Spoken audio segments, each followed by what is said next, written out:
Good morning, everyone.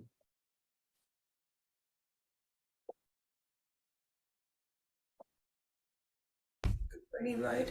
Morning.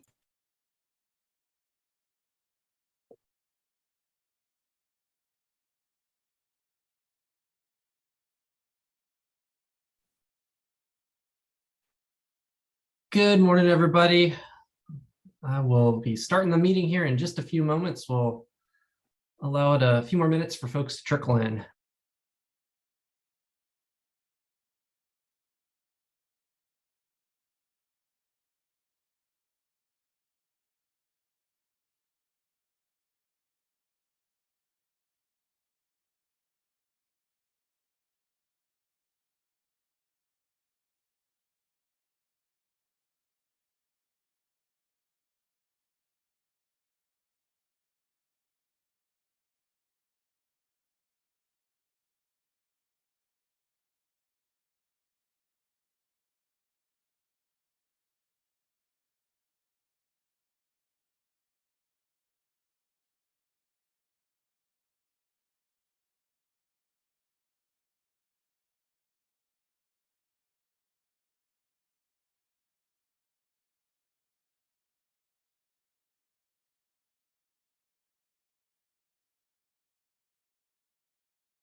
Morning, Lloyd. Good morning, Ruthie. See you this morning.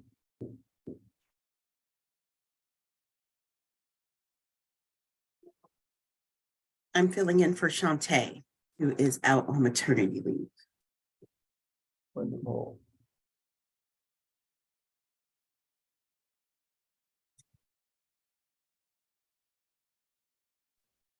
All right. Well, it is 10:03 a.m. We'll go ahead and get started.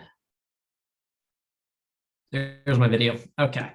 Good morning and welcome everyone to the April 2023 Performance Management Subcommittee meeting. I'm Jonathan Crooms with Durham County Veteran Services and the current chair of the committee.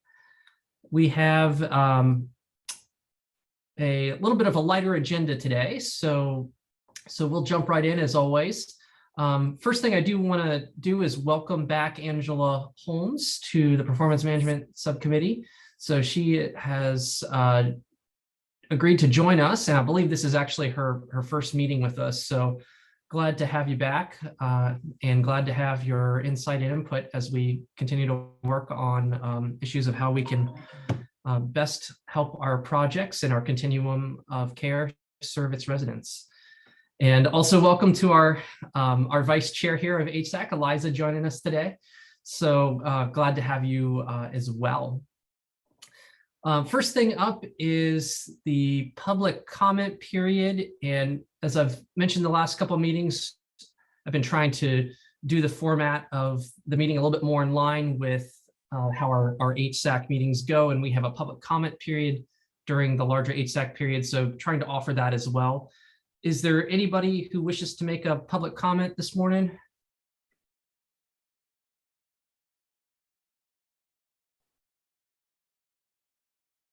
Okay. All right. No public comment. We'll move right along. So I do have a little bit of sad news to share. Unfortunately, Drew Wotan will be stepping down from Performance Management Subcommittee.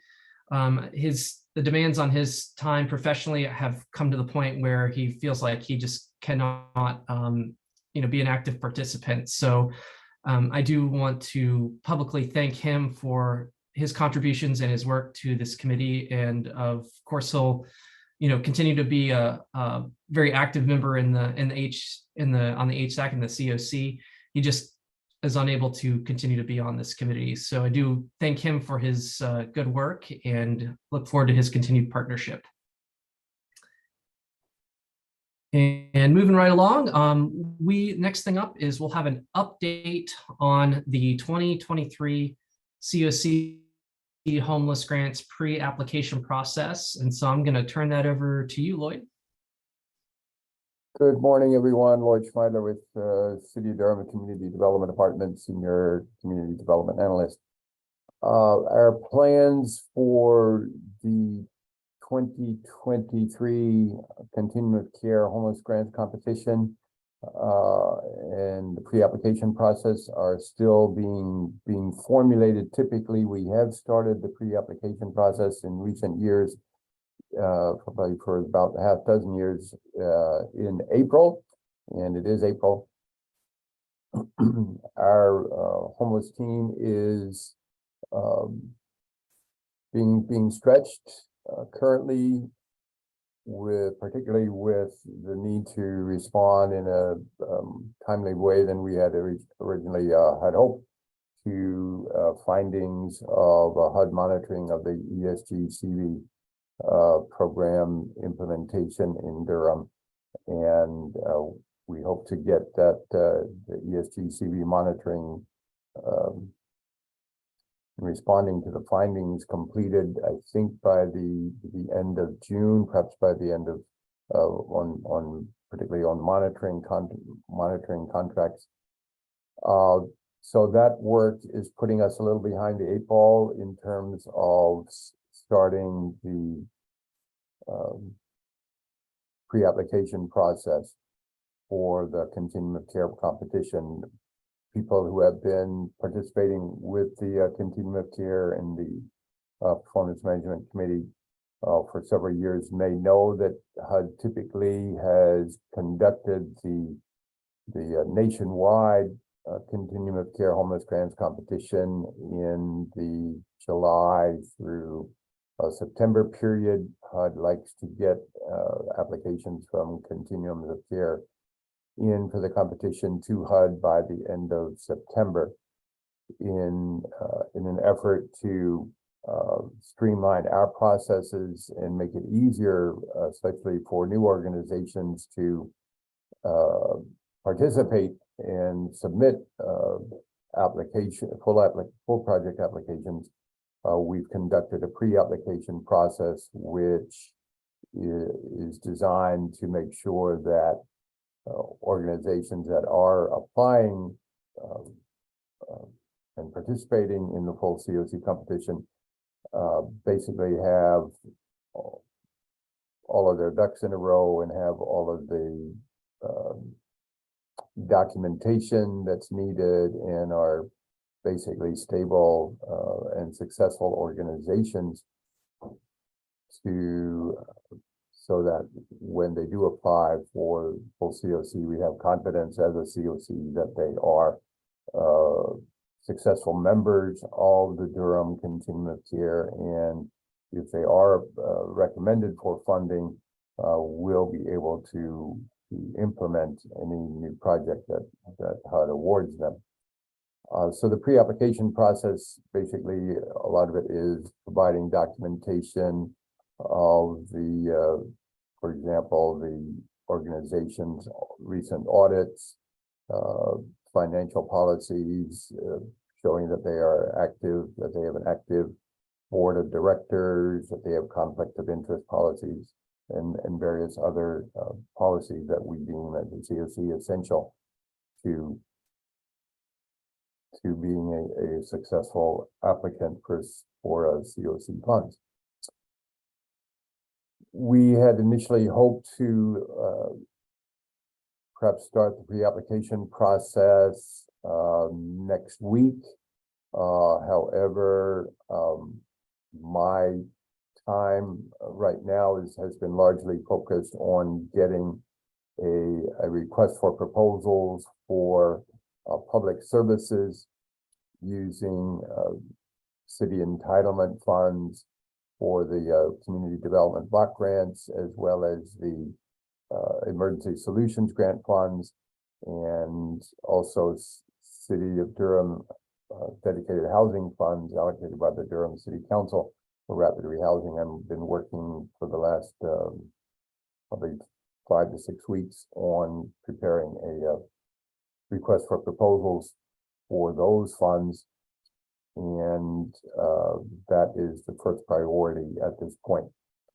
I'm still hoping we may have time to conduct a pre-application process that would focus on organizations that are not currently receiving COC funds, so that organizations that are have representatives on this call, on this meeting, that are already receiving continuum of care funds for various projects would not be required to participate in the pre-application process in 2023. They would be, as it were, they've already been pre-approved, and we're feeling at this point there's no need for them to do additional pre-application process work. So if we do a pre-application process at all, it would focus specifically on organizations and soliciting pre-applications from organizations not currently receiving funds to hopefully pre-approve them to participate in submitting full project applications when after HUD releases the notice of funding opportunity for the 2023 process. If our workload does not allow us to complete a full pre-application competition, we might say, or a pre-application process, perhaps is a better term, prior to the release of the full COC NOFO, we would envision, I think probably in May or June, doing a workshop that would again be focused on helping organizations that are not receiving COC funds understand the requirements that they would be expected to meet should they submit a new project application during the COC competition. So we still plan on doing what we can to solicit applications for COC funds from organizations not currently receiving funds. As members of the committee may know, HUD does encourage COCs to award COC funds to newer organizations. We are concerned about that issue, not only because HUD is concerned, but because we know that in Durham we have a very small, essentially small number, I think about a half dozen organizations that are currently receiving COC funds. So we'd like to expand the pool of organizations that are using continuum of care funds, both to support a broader spectrum of organizations within the Durham community, as well as to make it easier for all of the COC funded organizations to use continuum of care funds. So kind of in summary, we are still looking at possibly conducting a pre-application process for the 2023 competition. We've not yet made a final decision about that. But we would need to get that process started here probably by the end of April, early May at the latest. And if we do not do, as a lead agency, do a pre-application process, we would still endeavor to make sure that organizations, new organizations are encouraged to apply for COC funds, and we would do our best to make sure they're aware of what the requirements are, should they be interested in applying during the regular competition. So that's kind of where we are. I'm certainly happy to respond to any questions. All right, thank you, Lloyd. Any questions for Lloyd on this topic? I have a question. Okay, Ricky, and then we'll have Tracy. Okay, thanks. So Lloyd, thank you for that, and just, being transparent with what's currently happening at community development. So we're all aware of the challenges that you guys are currently working through. I like where you're going with organizations that already receive COC funding, maybe not having to go through the pre-application process. You might want to consider some kind of communication from community development to those agencies that receive renewal funding, be like, hey, just so you know, the 2023 competition is coming.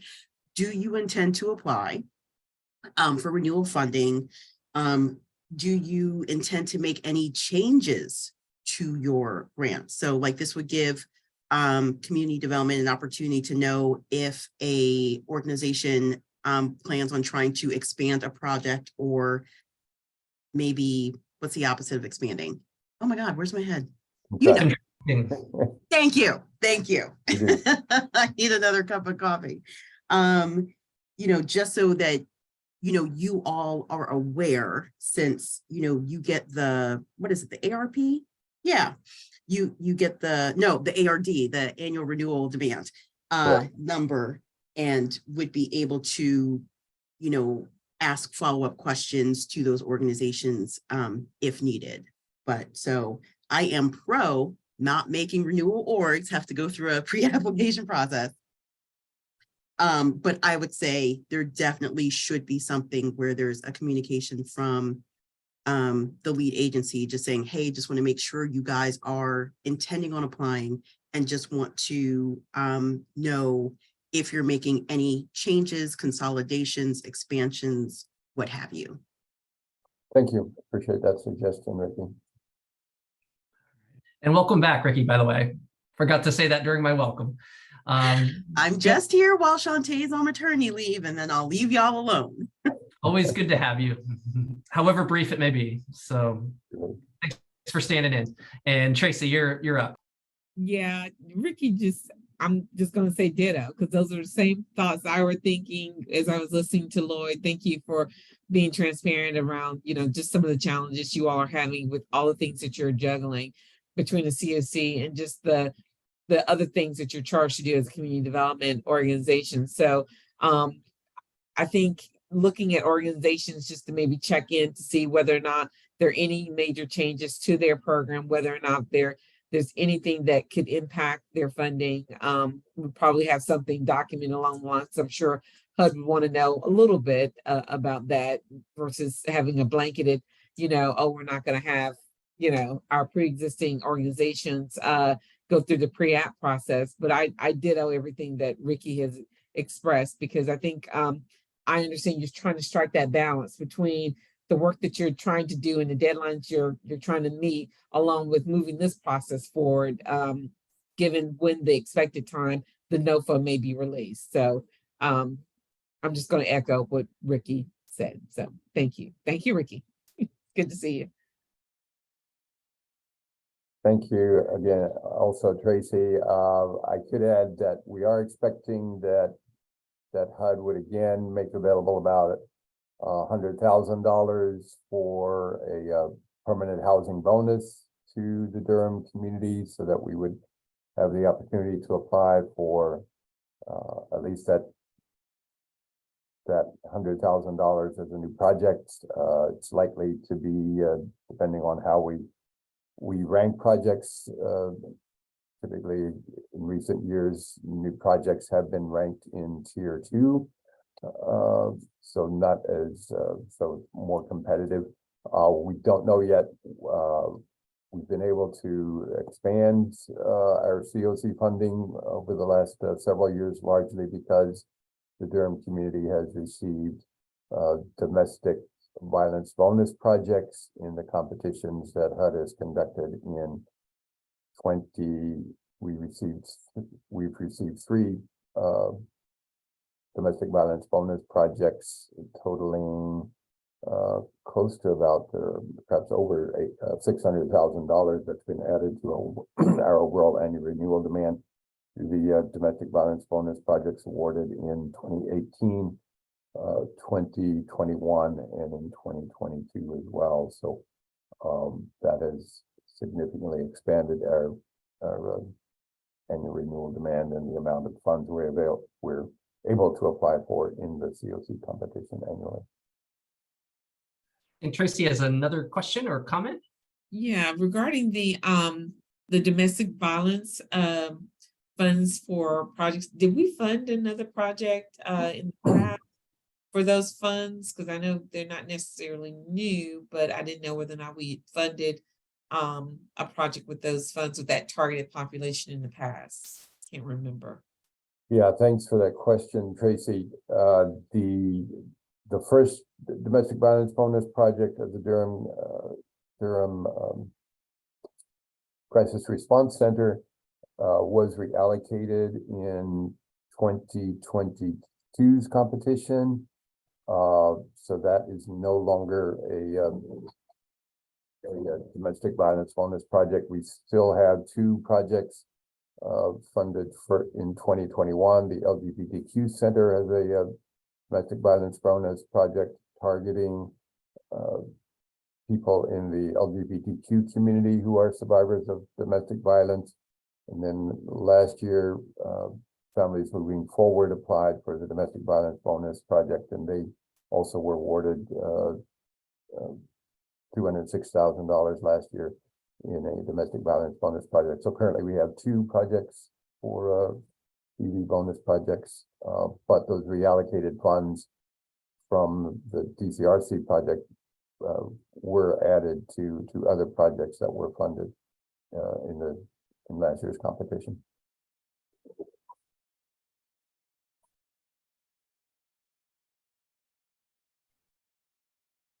Okay, any other comments or questions for Lloyd?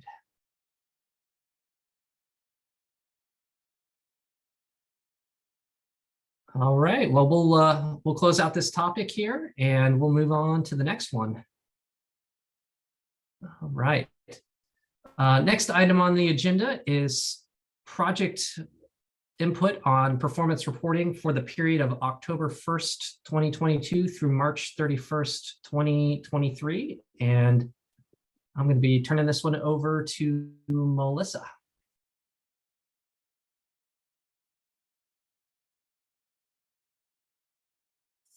Hey everyone. So we let our providers know about last month that they should be expecting a notification about the next round of project performance data. So that is going to happen the first week of May. We'll be sending out a notification to the providers to begin submitting their performance data. So they'll have roughly about 2 weeks to submit their data. And this will give us as a department about a week to work with providers who are having any issues or who require any updates or corrections to the data that they submit. And then assuming that everything goes well, this should put us in line to actually report the data that we receive back to the Performance Management Committee in the June meeting. Now this is assuming that everyone submits their data on time, so we'll be sending notifications out early May with instructions again, and hopefully we can wrap it up a little bit quicker this time, since this will be the second time around.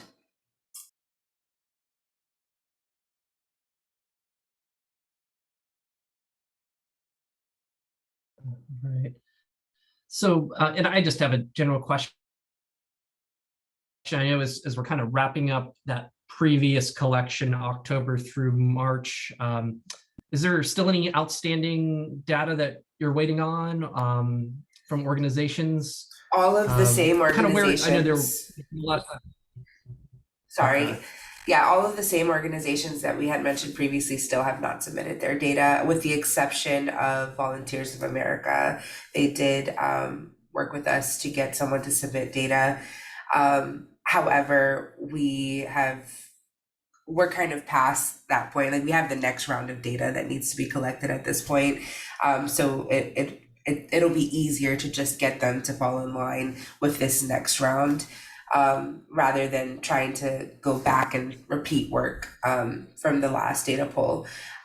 So I think that the Smartsheet process was definitely easier for us. It's a lot of hours that it saves in terms of data, getting the data submitted and put onto one report.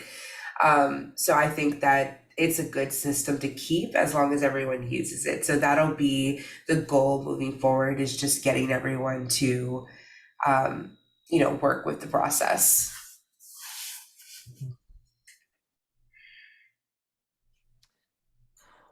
Is there anything this committee can do to encourage or, support your efforts as far as trying to, encourage organizations to submit their data timely? Well, I definitely, conversations are important. But I also think that, Lloyd, I think has mentioned this in the past, that I think one of the goals is that this project performance data will also help inform decisions about which projects should continue to receive funding. So I think it's also just a matter of compliance, is that if we have organizations that aren't necessarily willing to do what's required so that we can adequately,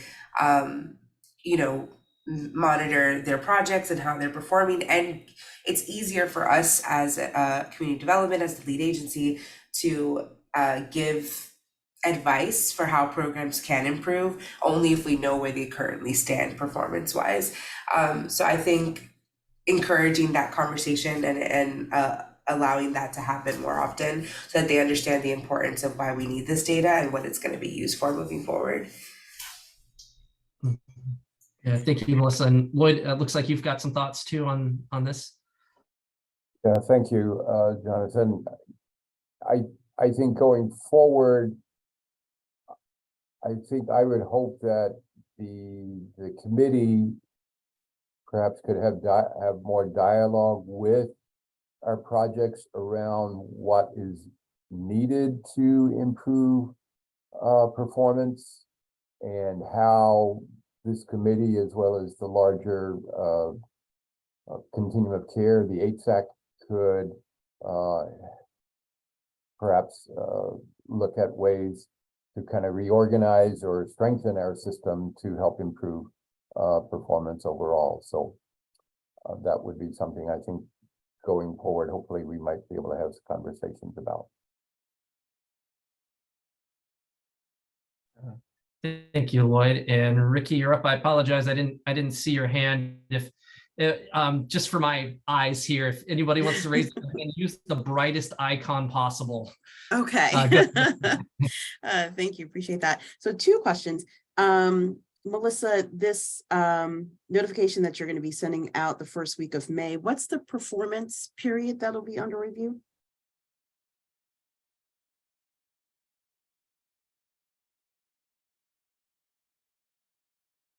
Is Melissa still with My us? apologies, I was muted. This is the performance period between October 1st, 2022 through March 31st, 2023. Okay.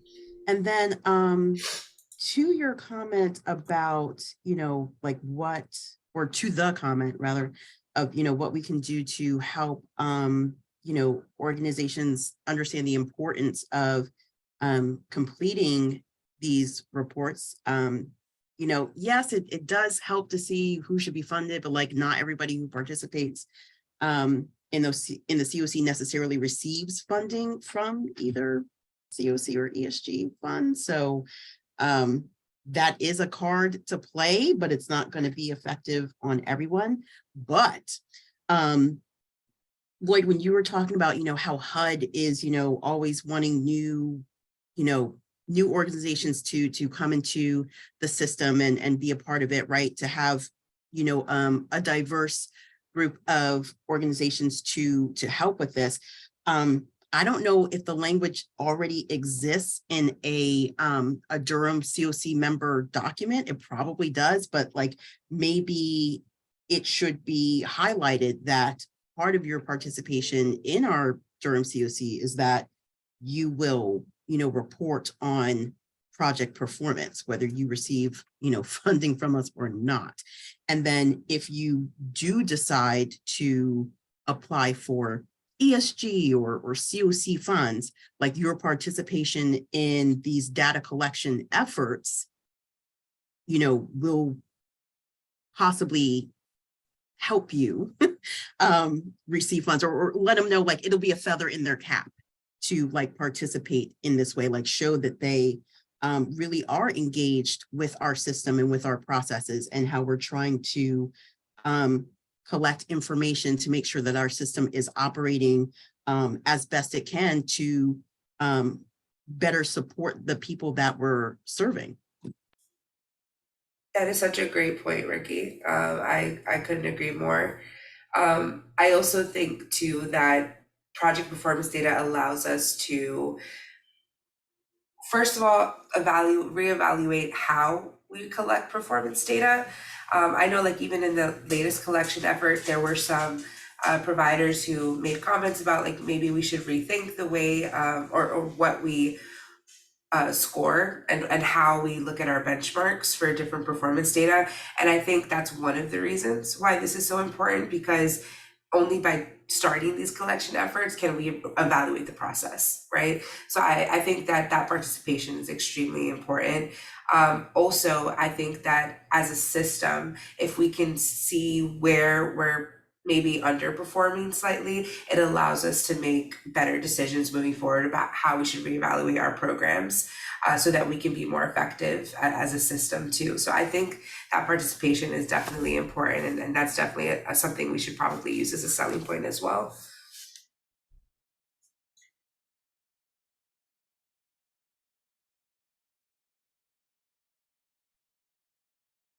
Okay, and I'm guessing, in terms of kind of encouraging this, I mean, this is really, it sounds like in the emails that go out, letting our projects know, hey, we're going to get ready to start this next round of data collection, and let's underscore why you should do this. It sounds like that's probably the best way to go about this.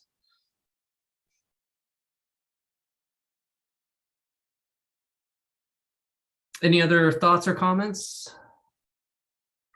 Yeah, I was thinking as I was processing Ricky's comments, it's almost as if, if we were to, in the beginning of this process, I oftentimes I hate the word buy-in, but just help people understand the value added with this process of being involved and engaged, so they know not only the value of it, but also how their part plays in the bigger scheme of the community being able to gather this information. And so when there's a lack of understanding of that, I think sometimes it tends to, translates into people not really responding to how important this may be for the community as a whole to determine how well we're doing overall as a COC, but how we could possibly, use this as a tool to evaluate how we can improve different processes and metrics that we're looking at within the system. So I think on the front end, maybe doing a lot more work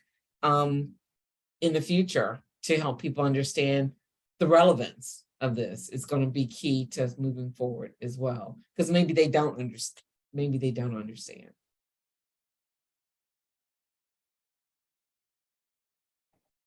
I am certainly happy to do what I can as chair, and whether that be put together some points to go out in email, or if maybe other conversations need to be had. I guess what I would be asking is, since Melissa and you in the community development department are kind of carrying the lion's share of the work on this, what would be helpful for you in terms of support from me or from us as a committee?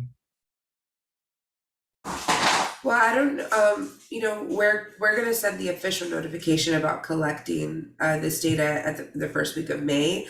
So I think between now and then, maybe starting those conversations about like, hey, the next reporting period is coming up, and trying to build that buy-in. I don't know if Jonathan, if you would feel comfortable sending an email as the chair of performance management to our providers and just letting them know that this reporting period is coming up at the beginning of May, and kind of talking about some of the things that we've talked about today, like Tracy's comments, Ricky's comments were really good, and kind of like encouraging that thought of why this is so valuable to our system.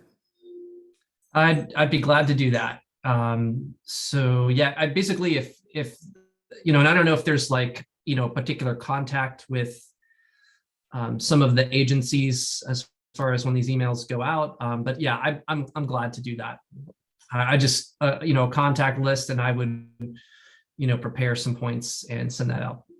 And Ricky's got another question, and I did see the hand this time. So. Thank you, Jonathan. So I don't know if this setting is appropriate or not, but I can't think of what a better setting would be.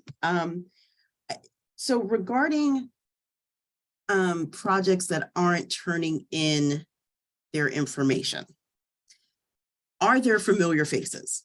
Like, are we running up against the same organizations not doing it? Or is it like, oh, this person was out for, 2 weeks and nobody else knows how to look at HMIS. So, we weren't able to get it in. Or is it, these, calls from, HSAC or community development goes out, and there are just certain orgs that are just like, nope, this has nothing to do with our day-to-day, so we're not going to do it.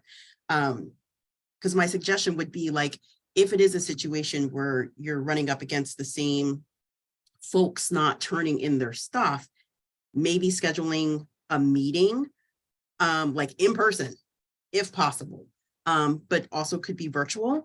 I remember when Jonathan first took, leadership of performance management, him and Colin came to Housing for New Hope, not because we weren't handing in our data, it was about something else. But we had, an in-person, sit down just about, things.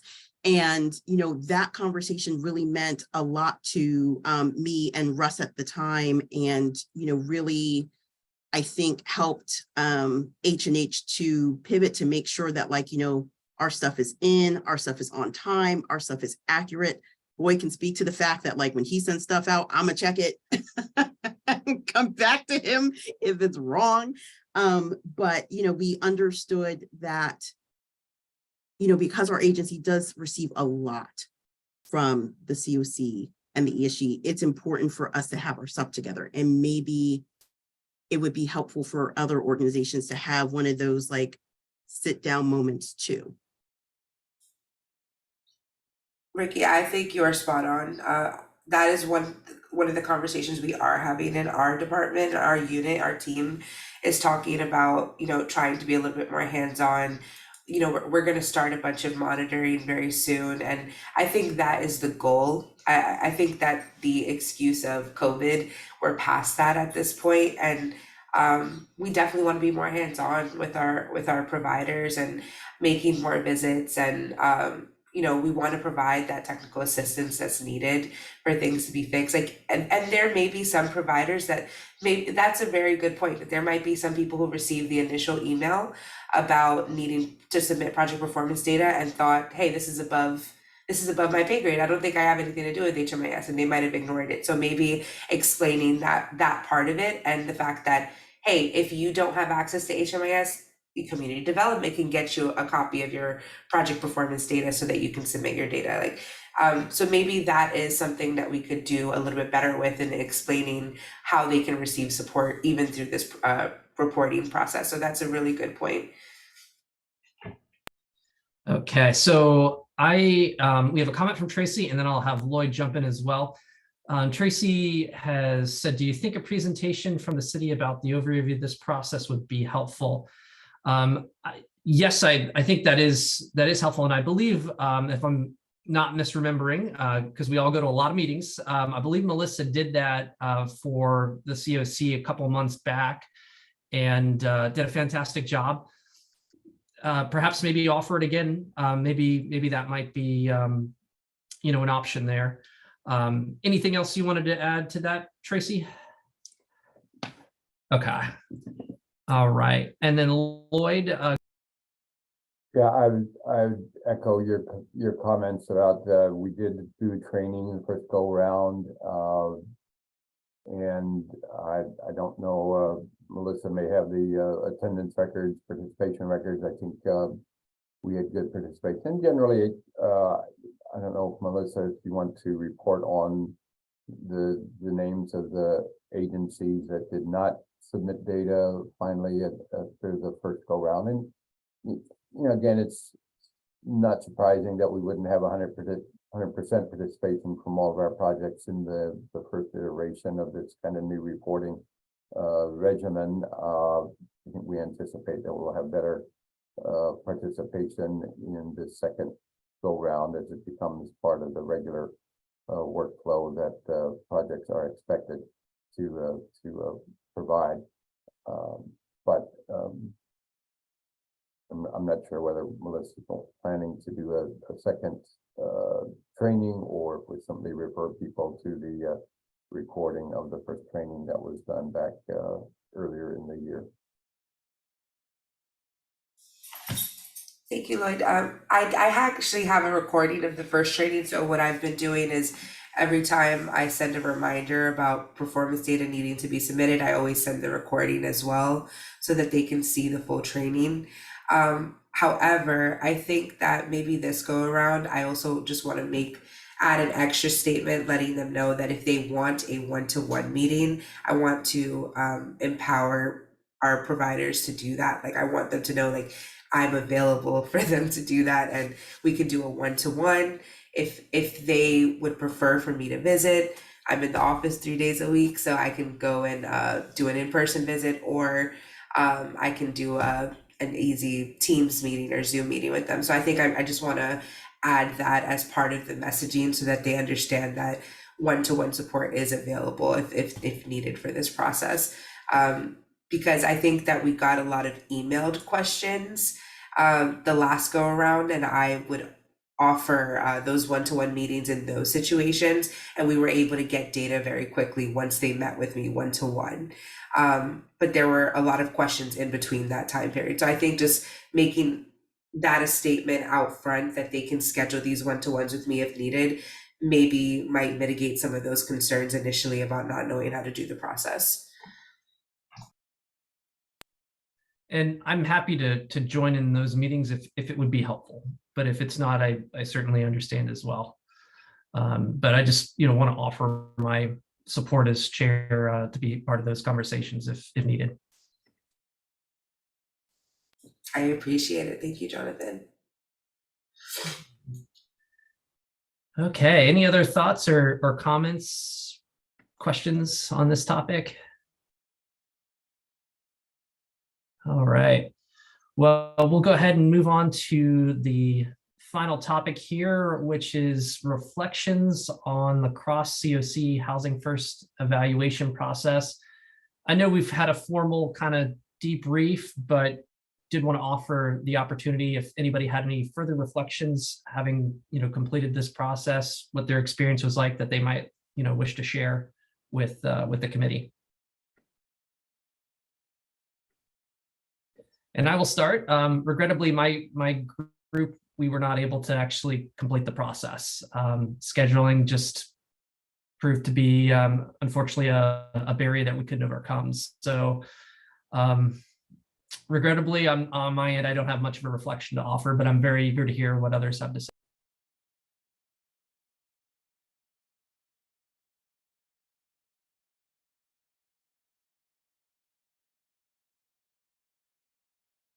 Is it okay if I go? Oh, once again, I could not see that hand icon. I don't know why it is on the placement of my screen, but yes, of course. I apologize again. Okay, thanks. So yeah, I thought it was good. So in the past, Durham agencies were asked to, go through this housing first assessment, with your own staff and have your, ED and board chair sign a letter saying that, you went through, this assessment tool with your team and all of that. And this process of going across COCs really allowed us to make sure that we're not just, I think, rubber stamping our commitment to housing first. It allowed us to see, are we actually doing it? Is someone doing it really well? And if so, how are they making that happen? And so I got a chance to go to Wake County and evaluate their PSH project, and then Housing for New Hope, we got interviewed 3 times by 3 other organizations.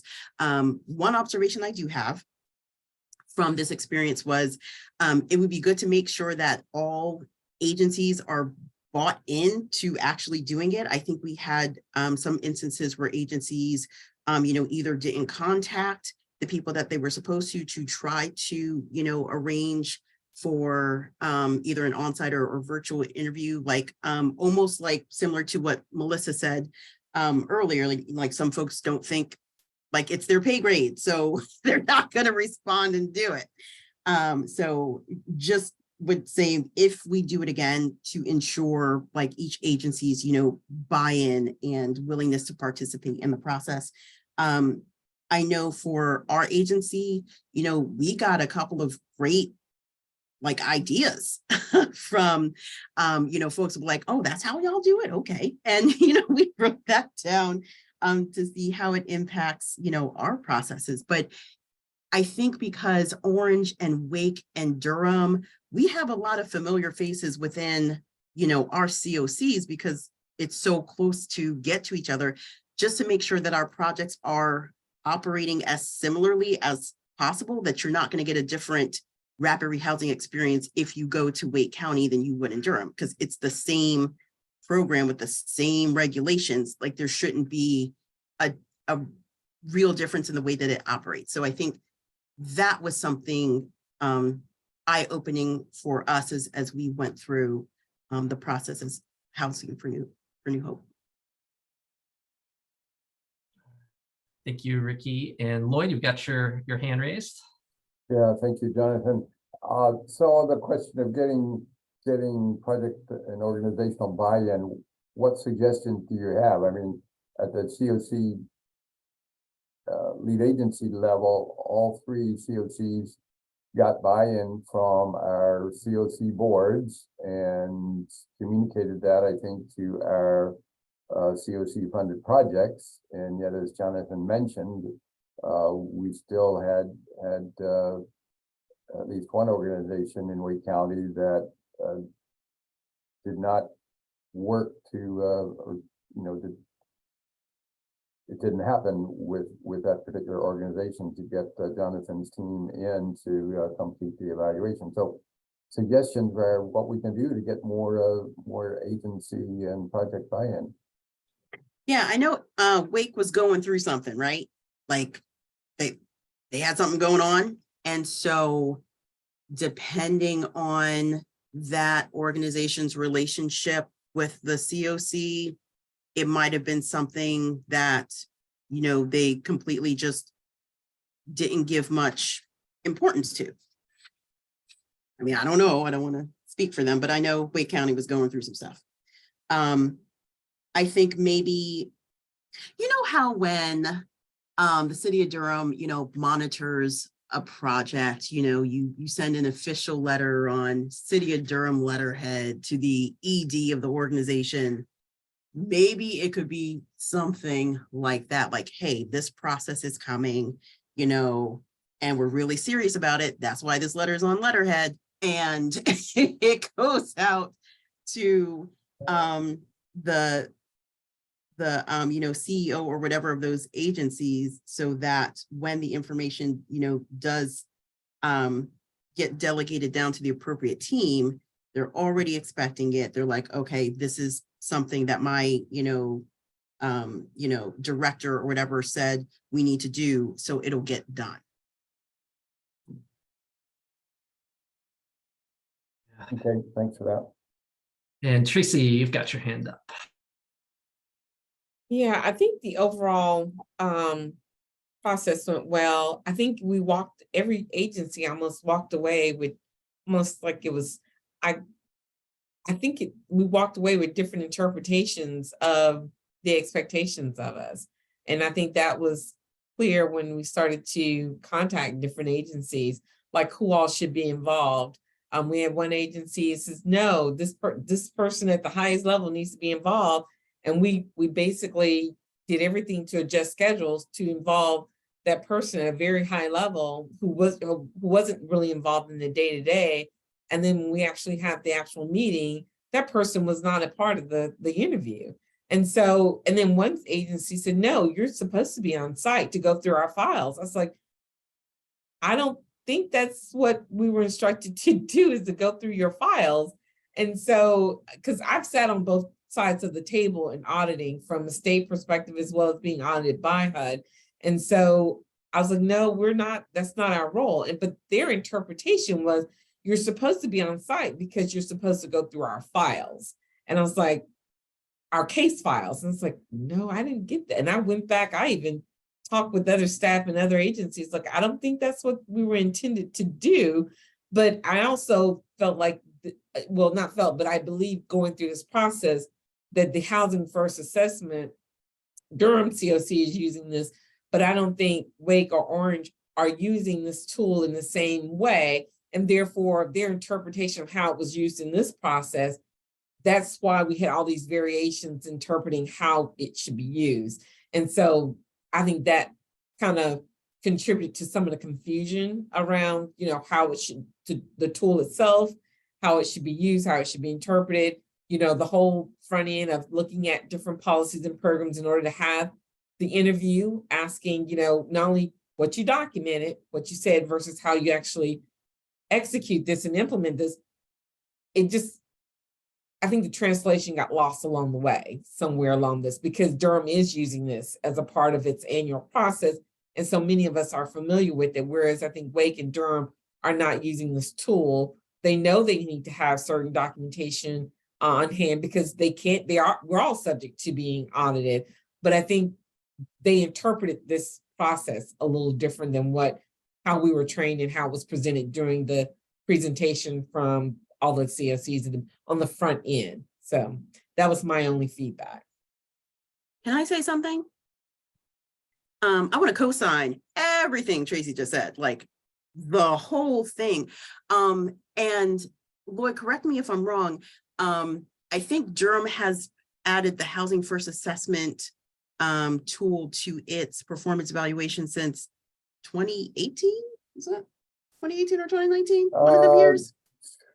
We'd have to go back and look at the individual tools. Yeah. It's been for several years that we've at least asked whether COC projects are documenting Housing First strategies right in their policies and procedures.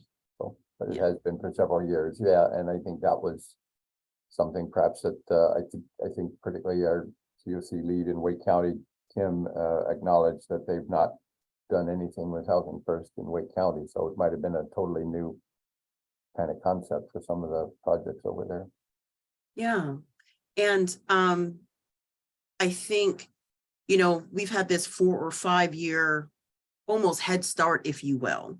And I think, that really shows the strength of the Durham COC. Like, I was super proud of the Durham COC when we had to do our evaluation on a Wake County project. But I think it does show our COC's commitment to make sure that we are doing the things we're supposed to be doing. And I absolutely had this similar feedback to what Tracy experienced, where when we did the on-site assessment with our teams, they were like, which files do you want to look at? And we were like, oh my God, I think that's so non-compliant right now. Like, you shouldn't want us to look in your files. Are you crazy? Sorry. But yeah, they completely had a different interpretation of what was happening. And I don't know where they got that from, because there was nothing written in or on the call that we had with our HUD TA. Nowhere were files mentioned, but that was their mind frame for what we were doing.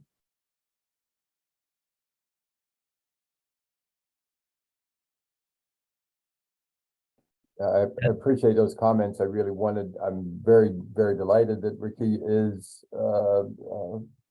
proxy for Shantae Addison today, because I know Ricky has been involved in these discussions for several years, and also is always appreciate hearing from Ricky, both in terms of questions and suggestions and feedback. Tracy as well has provided important feedback. So I really wanted to start with getting feedback from particularly Tracy and Ricky. I asked Jonathan to add this topic to the agenda for today's meeting, because not everybody on in performance management, I think, was involved with the Cross COC Housing First evaluation process, but feel it's an important one for the committee to be aware of. And I reviewed particularly the feedback we received from the session that we had with our TA provider at the end of March, and some general things that we heard was that at least for some people the timeline was challenging. I mean, I think we outlined a timeline that we thought would make sense. I think these kind of processes, if you drag them on too long, things also don't get done. I think we tried to encourage projects to or evaluation teams and the organizations to get the evaluations done within the January through February time period, and extended it as needed into March. And even though we provided an extension, Jonathan's team was still not able to work out a time to do a site visit or even to do a virtual site visit. So I think some of that is just like, is it a priority for the organization? And I think the organizations in Durham that have been implementing Housing First and know it's a priority for the COC were perhaps more willing to make arrangements to have a team from a neighboring COC evaluate their projects than others were. I don't know, but the timeline, you got to draw the line somewhere. So I think we had a reasonable timeline. There was some confusion, I think, about how to use the scoring tool. One suggestion was that we should have focused more on training the team leads for each of the evaluation teams. I'm not sure I agree with that, just because I think everybody needed to try to get the same information. And I think, Tracy, I think, mentioned that some people thought that the evaluation team was to basically monitor client files. I don't think we had ever talked about monitoring or looking at client files within the training. So I'm not sure where people would have gotten that idea, but I think we did try to in organizing it, we tried to narrow kind of some of the scope of the evaluation tool down, because those of you who have worked with the evaluation tool that had published several years ago know that it's pretty comprehensive in terms of looking at access and service participation and housing and leasing, et cetera. And we tried to kind of say, yeah, we want the teams to focus on all of these topics, but we tried to kind of do some reorganization of how the topics were to be talked about or interviewed about. And what happened is I looked at individual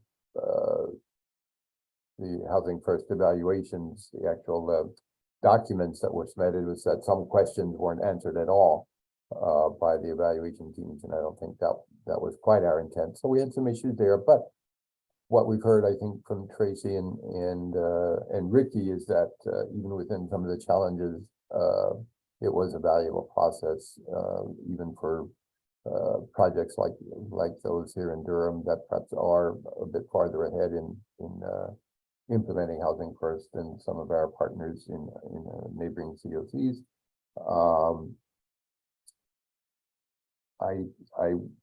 We heard one person say at least that they, as a response to the evaluation, they have updated their forms. I'm not sure if that was in Durham or elsewhere, but one comment I think it was made by a participant from Durham was that the language we use in our processes matters. And perhaps I think the suggestion was that if maybe we had talked about this as a peer-to-peer review rather than a Housing First evaluation, we might have had a better response. Some wisdom in that comment, I think. It's like how do we frame, these kind of efforts? So I think that was a good comment. One person said, well, we're doing a pretty good job. And I think we heard that from Tracy and Ricky this morning, and we want to affirm that. We realize there's some people suggested that it's okay to not have all the answers. And that's certainly true that we can, I don't pretend to have all the answers sitting at the COC lead agency and rely on our partners to continue to do that. Some issues that came up for people that it's good for us in Durham to be aware of is that recognizing that housing affordability is a triangle-wide issue and it's not getting any better. We're living in a challenging economic climate, especially in regards to housing costs, not only in Durham but throughout the Triangle region, and really I'd say probably throughout the country. Particular challenges also were mentioned in the regarding implementing Housing First with justice involved participants or people with untreated mental health needs. It can be particularly challenging. In the feedback session, we asked about kind of what the COCs at the leadership level should do with the results. That shared individual results with COC leadership or even with performance management. I don't think we intend to do that, at least for this iteration. I think we really want to invite the projects themselves and those organizations to work with the information that they've received. And I think part of not sharing it, I think, is the recognition that this evaluation was conducted by peers. We had some challenges with training the evaluation teams, as we've heard in our sharing today. And so these were not professional evaluators. And so, it's a first step. It's hopefully some valuable insights, but that the projects can take advantage of. Which might like would stay on. Anyway, but one thing we heard in the evaluation feedback session was that COC leaders should be informed about the complexities and challenges of implementing specific projects. I think we tried to do that through this committee as well as with the HSAC, but our projects can continue to help us with that. Different evaluation team members projects appreciated the efforts to involve participants, people who are actually receiving services through the projects. They said it was valuable, but it was also a challenge to organize some of that work. We felt that was important and continue to encourage our Durham projects to get feedback in a regular way from project participants to improve the process and the projects. Finally, I'll end with, we asked kind of whether we should do it again. I think at the COC lead agency level, we're feeling like certainly don't want to mount an effort like this every year, maybe every other year, maybe every third year. Other topics that were raised as possible topics for a future kind of cross COC activity would be coordinated entry, and street outreach was mentioned, and then somebody suggested if there's some ways maybe to look towards more of a regional planning efforts.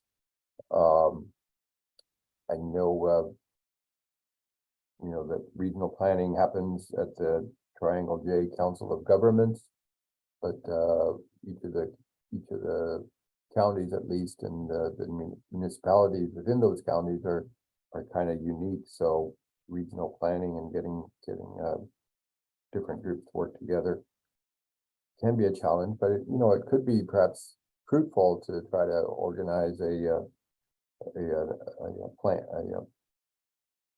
triangle-wide meeting of the COC boards, for example, to just learn from each other and to look at how our COC boards, or as well as the COC leadership, is organized differently in every county, and what could we potentially learn from how the COC in Orange County is structured as compared to Durham or as compared to Wake County. So some possible topics for future consideration. Those, I'll leave it there for my comments. All right, back to Tracy.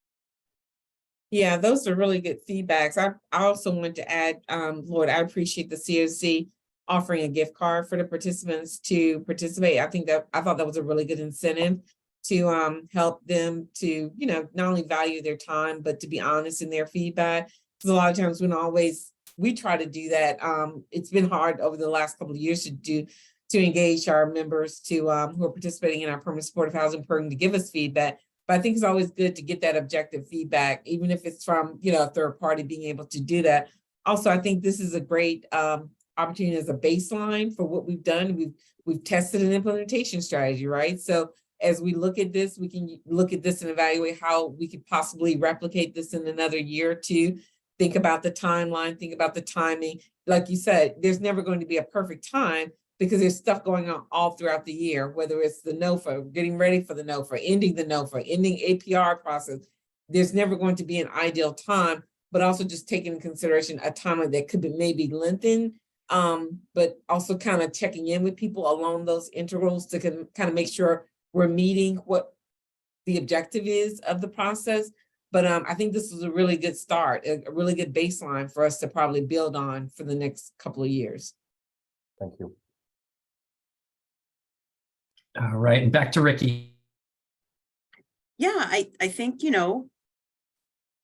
this is our first attempt. I think it was successful.